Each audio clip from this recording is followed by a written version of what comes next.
This was never a trade war. It was a stress test, and the United States failed it. Most people think they already know this story. Canada redirected aluminum exports, the US faced shortages, prices jumped, politicians yelled, headlines moved on. End of story. But that version skips the only part that actually matters. This outcome was almost guaranteed the moment certain decisions were made in Washington. Here is the core truth, stated plainly. The aluminum shock was not an accident. It was not retaliation. It was not bad luck. It was the predictable result of treating a complex industrial system like a political slogan. Tariffs were sold as toughness, a way to defend American workers, revive domestic smelters, and restore some imagined economic independence. That story sounds comforting, especially in a country anxious about decline. But reality is not comfort. The reality is simple arithmetic. The United States does not produce enough primary aluminum to meet its own needs. It hasn't for years.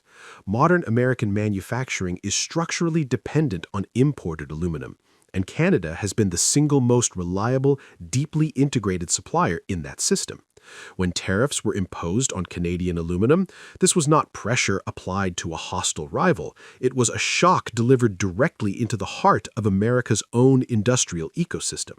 Policymakers assumed Canada would absorb the pain, accept lower margins, and keep shipping south because they had no alternative. That assumption was wrong. Capital moves. Contracts shift. Suppliers adapt. When trade becomes unpredictable, rational actors don't fight, they reconfigure. Canada didn't punish the United States, they reduced their exposure to an unreliable partner. And once they did, everything that followed was inevitable. The first failure happened before a single shipment was redirected. It happened at the level of thinking. Tariffs were framed as a symbol: toughness, resolve, protection, a story designed for television, not for factories. The promise was simple: raise barriers, force production home, revive an industrial past that felt stable and familiar. But economies do not respond to symbolism. They respond to incentives, constraints, and math. Aluminum is not a patriotic abstraction. It is a physical input that moves through a tightly timed, capital-intensive system. Smelters take years to build, not months. Power costs matter. Logistics matter. Contracts matter. When policymakers talked about tariffs as if they were flipping a switch, they ignored the reality that aluminum production is one of the most energy-dependent and globally integrated industries on Earth. You cannot command it into obedience with a press conference. What made this especially dangerous was the illusion of control. It was like steering a cargo ship with campaign slogans instead of a compass. The policy assumed that borders define supply chains. In reality, supply chains define borders. North American manufacturing evolved precisely because aluminum, energy, labor, and logistics were integrated across those lines. The system worked not because it was soft, but because it was predictable. Once predictability was replaced with volatility, the logic collapsed. Tariffs did not create capacity. They created uncertainty, and uncertainty is the one thing industrial systems punish immediately. The second failure was more subtle and far more consequential. Washington assumed Canada would comply. The logic went unspoken but was unmistakable. Canada needs access to the U.S. market more than the U.S. needs Canadian aluminum. Therefore, Canada would absorb the cost, accept thinner margins, and continue shipping metal south. This was not strategy, it was projection. Modern markets don't work that way. Capital is mobile. Buyers are global. Contracts are renegotiated every day. When political risk enters a supply relationship, rational actors don't argue with it, they root around it.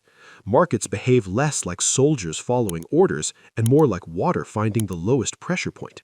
Canada did exactly what any rational supplier would do. They reduced their exposure to an unreliable partner. They sought buyers who paid market prices without attaching political conditions. No speeches were required, no retaliation was announced. The shift happened quietly, through contracts, shipping schedules, and balance sheets. This is the moment most commentary misses. The damage was already done before shortages appeared. Once Canada demonstrated it had alternatives, leverage evaporated, not through confrontation, but through choice. And when that choice was exercised, the consequences downstream were no longer theoretical. They were locked in. What happened next looked invisible if you were only watching press briefings. There was no dramatic announcement, no retaliatory tariff list, no flag-waving speech about sovereignty. And that's precisely why it worked. Canada didn't punish the United States. They recalculated risk. From the perspective of a supplier, the signal from Washington was unmistakable. Long-standing agreements could be disrupted overnight, not because of market failure, but because of politics. That changes everything.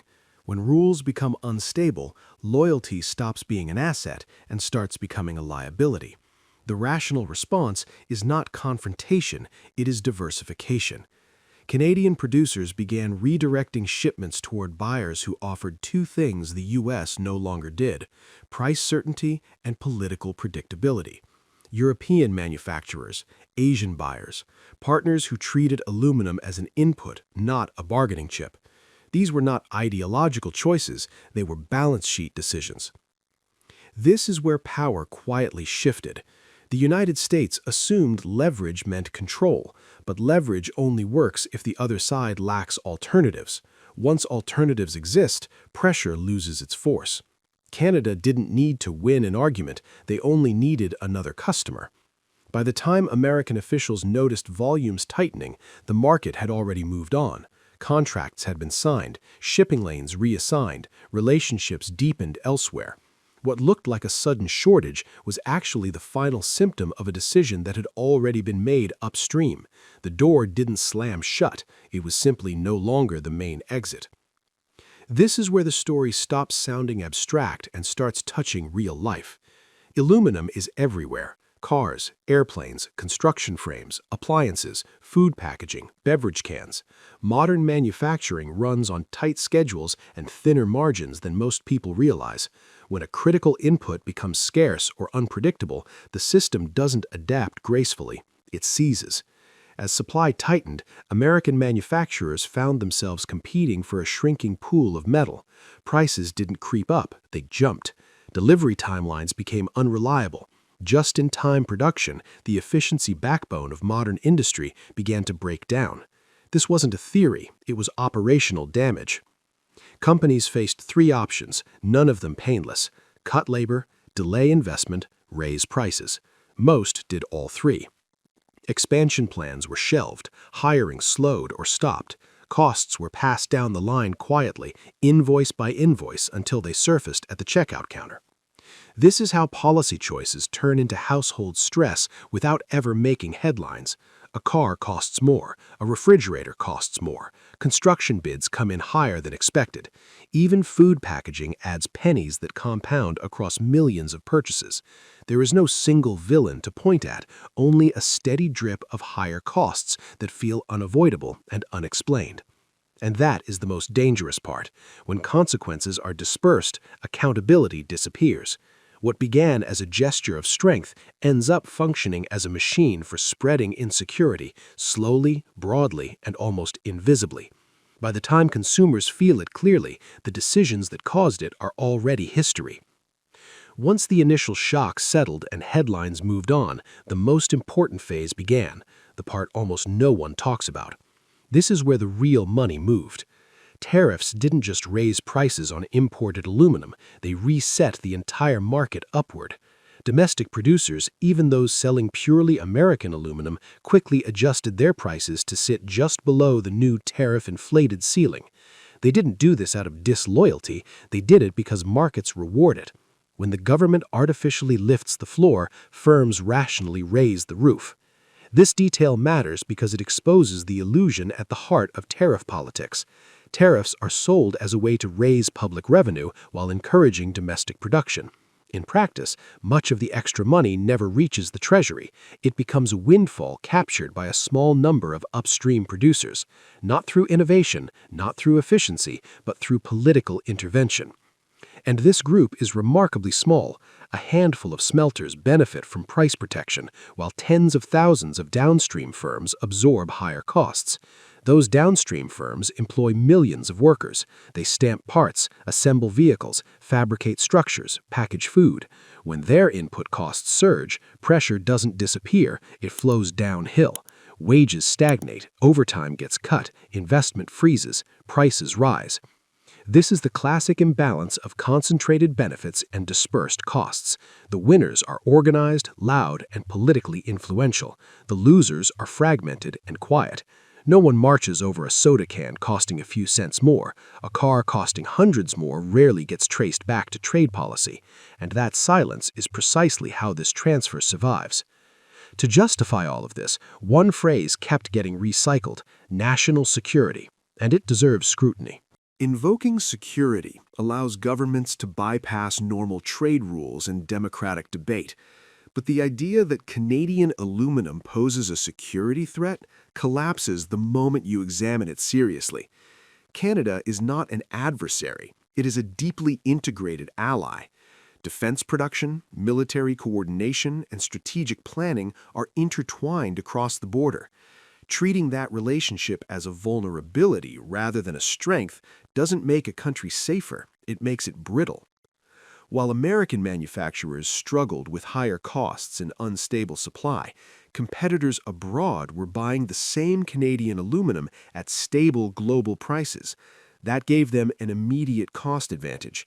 Contracts shifted, market share eroded, investment followed stability. This wasn't ideology, it was arithmetic. What emerged wasn't a dramatic collapse, but a slow hollowing out. New plants were built elsewhere, supply chains quietly reoriented. By the time closures made the news, the damage was already locked in. And the cruel irony is that this erosion hit precisely the kinds of manufacturing jobs politicians claimed to be protecting. Even if tariffs were lifted tomorrow, the shock would linger. Businesses remember volatility. They shorten planning horizons. They diversify away from risk. Trust, once burned, is expensive to rebuild. This wasn't strength on display. It was fragility exposed, and markets noticed. By now, the pattern should be clear. This was never really about aluminum. It was about how power is misunderstood in a system that runs on trust, predictability, and incentives rather than threats. Canada did not expose American weakness out of hostility. American policy exposed it through denial. The core mistake was confusing leverage with control. Leverage only works when the other side has no alternatives. The moment Canada demonstrated it did, pressure stopped functioning as power and started functioning as a warning sign. Markets heard that warning immediately, even if politics didn't. They adjusted quietly, rationally, and permanently. What followed wasn't a dramatic collapse, but something far more damaging: erosion. Higher costs spread invisibly through the economy. Investment hesitated. Jobs grew more fragile. Competitors abroad gained ground not because they were stronger, but because they were more stable. This is what fragility looks like in a modern economy: not sudden failure, but slow disadvantage compounding over time. And here is the uncomfortable question this episode leaves behind. If aluminum was treated this way, what happens next? Steel? EV batteries? Critical minerals? Each time volatility is weaponized, the same lesson is taught to the market. The safest move is to reduce exposure. So the real takeaway is not about Canada winning or the US losing. It's about whether policymakers are willing to confront a harder truth, that cooperation can be strength and unpredictability is a tax paid by everyone except those closest to power. If this analysis helped clarify what's really happening beneath the headlines, subscribe, share it with someone who still thinks tariffs equal toughness, and leave a comment. Which supply chain do you think breaks next?